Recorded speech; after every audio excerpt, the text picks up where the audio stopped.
pouvoir est arrivé à son apogée et il périclite et ils ne peuvent plus trouver de solution à l'échelle globale. La seule solution qu'ils ont trouvée jusqu'à présent là, pour régler le problème c'est la révolte. Hein. Vous savez, c'est ce qu'on voit se produire aux États-Unis, ça s'en vient ici, en Europe également, les ultra-riches vont, historiquement, de façon cyclique, vont déclencher des révoltes. Et lorsque les gens, parce qu'il y a des gens qui, par exemple, quelqu'un m'écrivait dans les commentaires, il faut neutraliser les gens qui sont au pouvoir, parce qu'ils ne vous laisseront pas faire quoi que ce soit si on veut prendre des méthodes alternatives pour créer un système parallèle, ils ne vous laisseront pas faire. Ils vont vous empêcher de le faire. Mais en réalité, le fait est que c'est ce qui ferait leur affaire. Quand je parle des ultra-riches, ceux qui sont au sommet complètement de la pyramide, c'est ce qu'ils préfèrent, c'est ce qu'ils voudraient. C'est qu'on s'en prenne à nos gouvernements. Parce qu'il est trop tard. Nos gouvernements ont été capturés et ils ont terminé maintenant de piller tout ce qu'il y avait de ressources pour leurs bénéfices, laissant la population démunie.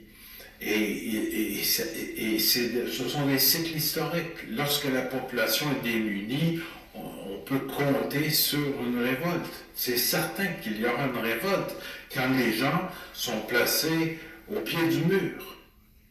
Et ça fait partie du plan. Lorsqu'ils nous incitent à renverser les gouvernements, c'est lorsqu'il est trop tard. Ces gouvernements ont atteint un stade de corruption terminal. Et l'histoire nous montre que c'est à ce moment-là qu'apparaissent des révolutions, et ces révolutions ne servent jamais les intérêts des révolutionnaires. Ils sont toujours victimes de leur propre révolution parce que ces révolutions sont pilotées, sont orchestrées par des gens qui ont les moyens de survivre, qui ont les moyens de passer par-dessus.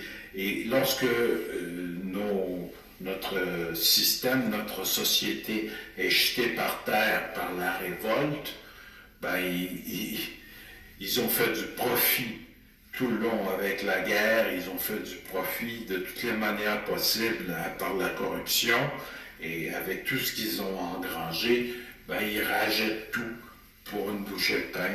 Et c'est eux qui vont reconstruire, et le monde de demain sera géré par les mêmes agences qu'on pensait pouvoir renverser par la révolte.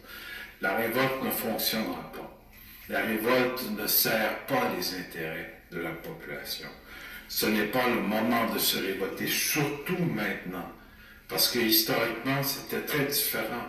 Aujourd'hui, notre société hautement technologique est devenue extrêmement fragile. Nous sommes extrêmement dépendants de ce système qui déraille présentement et qui crée une situation beaucoup plus périlleuse que tout ce qu'on a vu dans l'histoire. Alors je comprends que les gens soient très inquiets d'entendre dire que le système s'effondre en entier et la panique s'installe. Mais ce n'est pas moi qui le dis, hein? C'est la réalité des faits qui s'impose. Si vous doutez de ce que je vous dis, attendez un peu, vous allez voir. Ça s'en vient à une vitesse folle. Les choses se précipitent présentement. Les banques commencent à fermer. Il va commencer à y avoir des pénuries. Ça fait longtemps que j'en parle. Mais par expérience, je sais que ce sont des choses que les gens doivent vivre avant de comprendre. On peut leur dire, mais ça ne fonctionne pas. Il faut leur montrer. Il faut qu'ils le voient de leurs propres yeux. Et là, les choses vont bouger. Et c'est en fonction de ce moment charnière de l'histoire qu'Agnès et moi,